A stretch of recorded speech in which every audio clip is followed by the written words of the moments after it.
Hello friends and welcome to the Exams Made Simple, and we are back again with the Hindu analysis for 17th of June 2026। 17 जून 2026 का the Hindu newspaper analysis देखेंगे। शुरू करेंगे आज के analysis को। उसके पहले आज क्या क्या हम डिस्कस करने वाले हैं वो देख लेते हैं। और आप लाइक और शेयर जरूर करें यार, please do like the video from your and. अगर आप देख रहे हैं तो कमेंट और शेयर जरूर करें। बस इतना ही आपसे मांगता हूँ और कुछ नहीं है। तो आज के एनालिसिस में हम देखेंगे पहले इंडिया कनाडा के रिलेशंस के बारे में। काफी खराब हो गए थे बीच में, अब दोबारा से रीडेवलप हो रहे हैं, तो क्या चल रहा है वहाँ पे। सेकंड, हम लिक्विफाइड नेचुरल गैस एलएनजी के बारे में जानेंगे, क्या होती है, इसकी टेक्निकलिटीज क्या होती हैं, प्लस कुछ इंडिया की अगर पॉलिसी है तो वो क्या है। देन G7 यानी ग्रुप ऑफ 7 कंट्रीज के बारे में जानेंगे। फोर्थ है IORA Indian Ocean Rim Association के बारे में जानेंगे। इसके अलावा एक्सरसाइज पिच ब्लैक ऑस्ट्रेलिया के साथ हम एक्सरसाइज इसके बारे में जानेंगे। एंड ग्रेप्स 3 टेलीस्कोप के बारे में जानेंगे।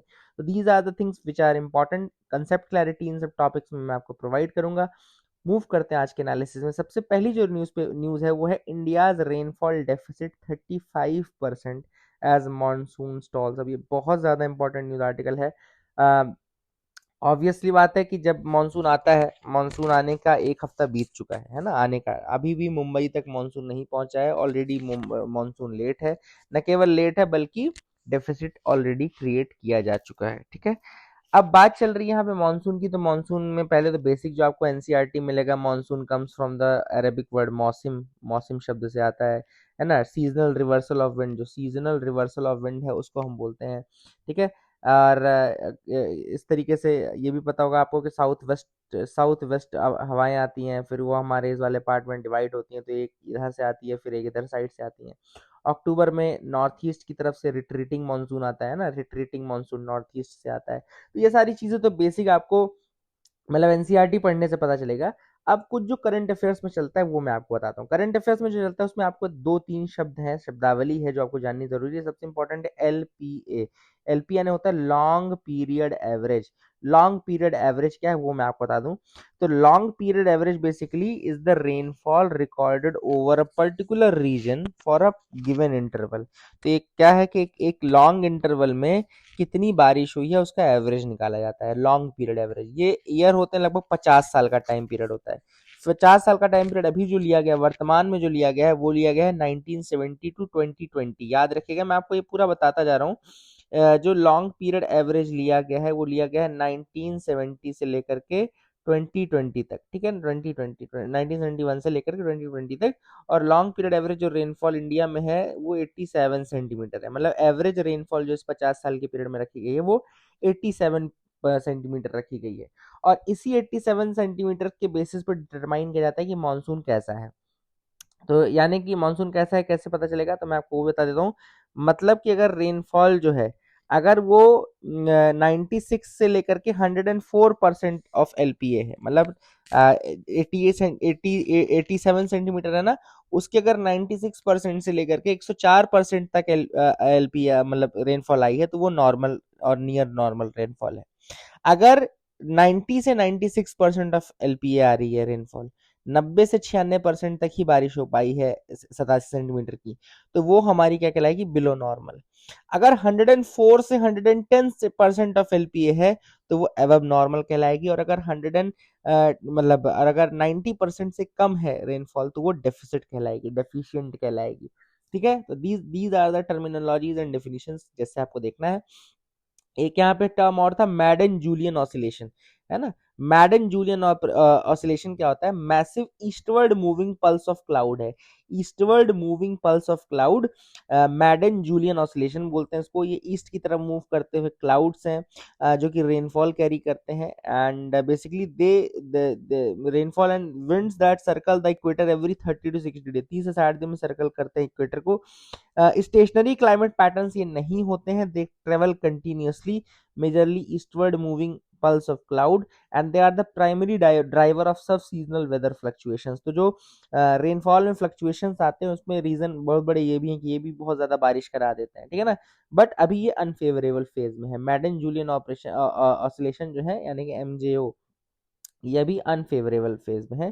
प्लस एलिनो तो है ही है, सुपर एलिनो है इनफैक्ट इस बार तो ये और सारी चीजें जो है उससे रेनफॉल और कम होगी ही।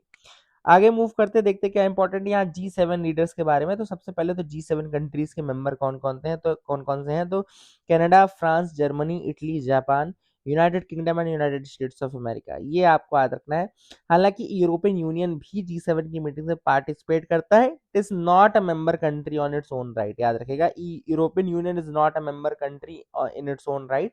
इसके अलावा G7 जो था वो 2014 तक G8 हुआ करता था, उसमें रशिया भी होता था, बट 2014 में जब क्रीमिया का एनेक्सेशन किया रशिया ने, रशिया एनेक्स द क्रीमिया वाला पोर्शन, उसके बाद उसको G8 से हटा दिया गया एंड उसके बाद केवल G7 ग्रुप ऑफ 7 रहने दिया। तो ये कुछ बेसिक फैक्ट्स है जो आपको पता होने चाहिए। आई होप यू गॉट क्लैरिटी। आगे मूव करते हैं, देखते हैं क्या इंपॉर्टेंट न्यूज आर्टिकल है। जो लोग भी एनालिसिस देख रहे हैं, इसके बाद आपको और कुछ पढ़ने की आवश्यकता नहीं है, मैं ऑलरेडी डिटेल में सारी चीजें बताऊंगा।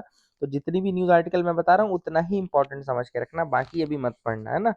Prime Minister Modi talks with Carney at G7। अब आप सबको पता है कि फ्रांस में G7 में गए थे, फ्रांस ने होल्ड किया था इस बार। अब prime minister Narendra Modi Canada के काउंटर पार्ट से भी मिले and Canadian counter part mark Carney है ना, एंड एवियान फ्रांस में ये बैठक हुई थी। तो ये जगह का नाम जरूर याद रखना, कई बार प्लेसेस के नाम आ जाते हैं, तो ये बैठक हुई एवियान फ्रांस, और ये G7 का होल्डिंग प्लेस है, इसलिए इंपॉर्टेंट भी है। प्राइम मिनिस्टर मोदी ने कहा कि बेसिकली इंडिया और कनाडा का फ्री ट्रेड एग्रीमेंट जल्दी से हो जाए। एफटीए याद रखिएगा, इंडिया कनाडा एफटीए की बात भी चल रही है। एफटीए हम ऑलरेडी ईयू के साथ भी डिस्कस कर रहे हैं, और हम अब कनाडा के साथ भी डिस्कस कर रहे हैं फ्री ट्रेड एग्रीमेंट, ठीक है ना। इसके अलावा हमने एक और चीज बात की, जैसे कि क्यों हमारे रिलेशन खराब हुए, तो कैनेडियन अथॉरिटीज ने इंडियन अथॉरिटीज को कहा था कि you are orchestrating acts of violence and extortion in Canada. तो सिंपल सी बात है, रिलेशन इसलिए खराब हुए थे क्योंकि कैनेडियन अथॉरिटीज ने कहा कि इंडियन अथॉरिटीज जो है वो ऑर्केस्ट्रेट कराती हैं कनाडा में act of violence and extortion.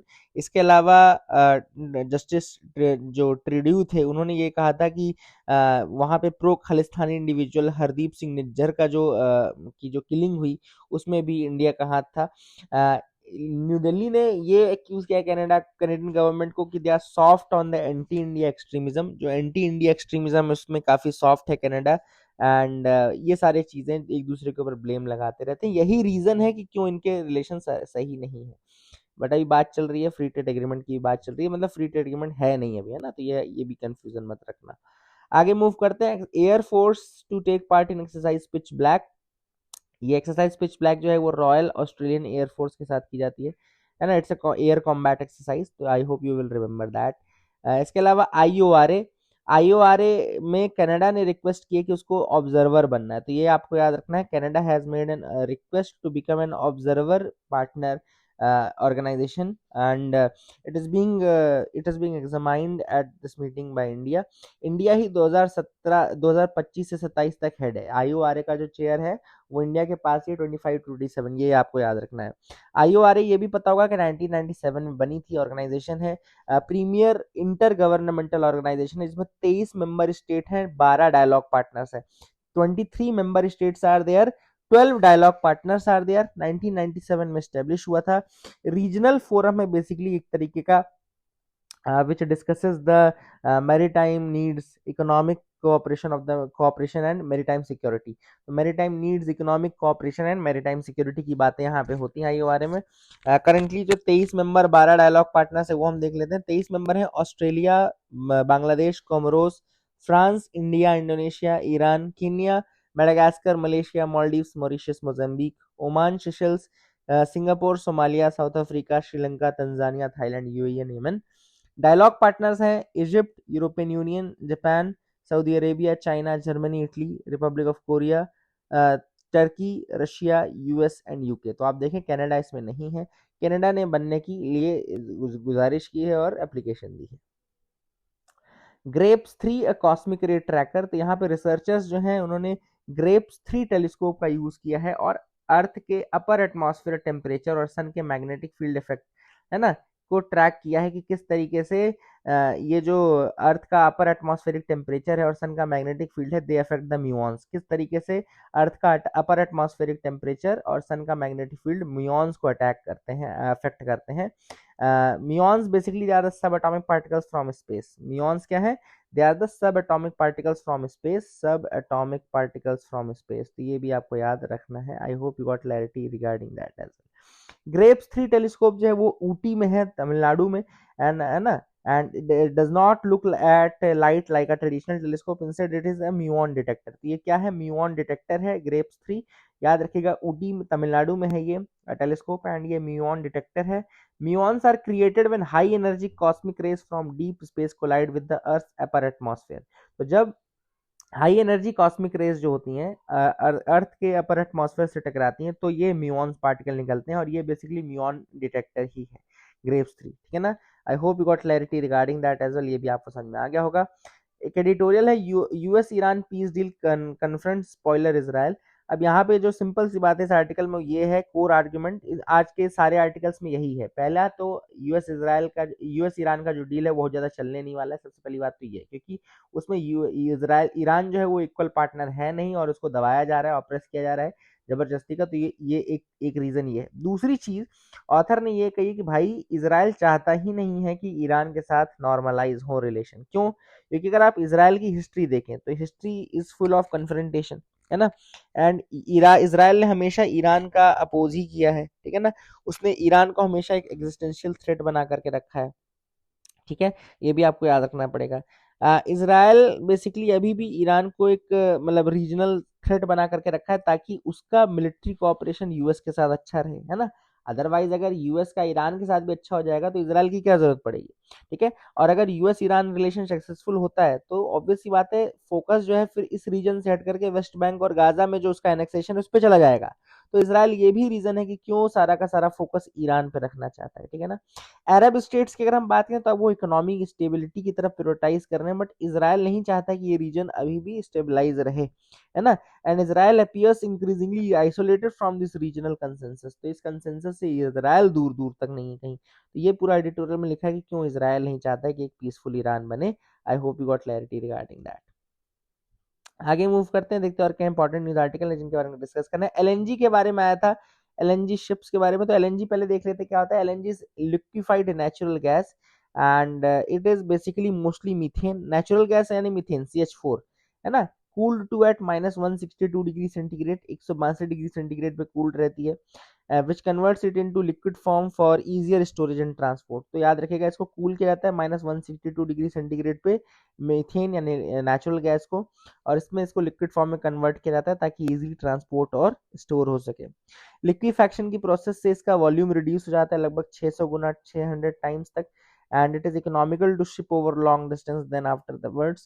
At the receiving end, LNG is regasified at import terminals before being fed into pipeline network and distribution। तो यह भी आपको याद रखना है कि फिर इसको वो किया जाता है, बेसिकली दोबारा से इसको रिसीविंग एंड पे इसको रीगैसिफाई किया जाता है, ठीक है। तो आई hope you got clarity regarding that. तो पहले अपस्ट्रीम में रहती है, अपस्ट्रीम मतलब एक्सट्रैक्शन, लिक्विफैक्शन यानी कि liquification, then shipping and then regasification. ये 4 प्रोसेसेस इन्वॉल्व हैं, ये आपको याद रखना है।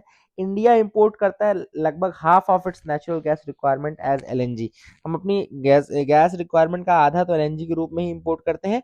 इंडिया का जो मेजर एलएनजी टर्मिनल है वो Dahej and Hazira Gujarat, Dabhol in Maharashtra, Kochi in Kerala and Ennore Tamil Nadu. तो दहेज और हजीरा गुजरात, डभोल महाराष्ट्र, कोची केरला एंड एन्नोर तमिलनाडु, ये नेचुरल गैस के हमारे इंपॉर्टेंट टर्मिनल्स हैं इंडिया के। I hope you got clarity regarding that as well. आगे समझ में आ जाता है क्या करेंगे। एक छोटा सा सवाल आपके लिए ये है, केपीएमजी याद रखें, केपीएमजी एक फर्म है।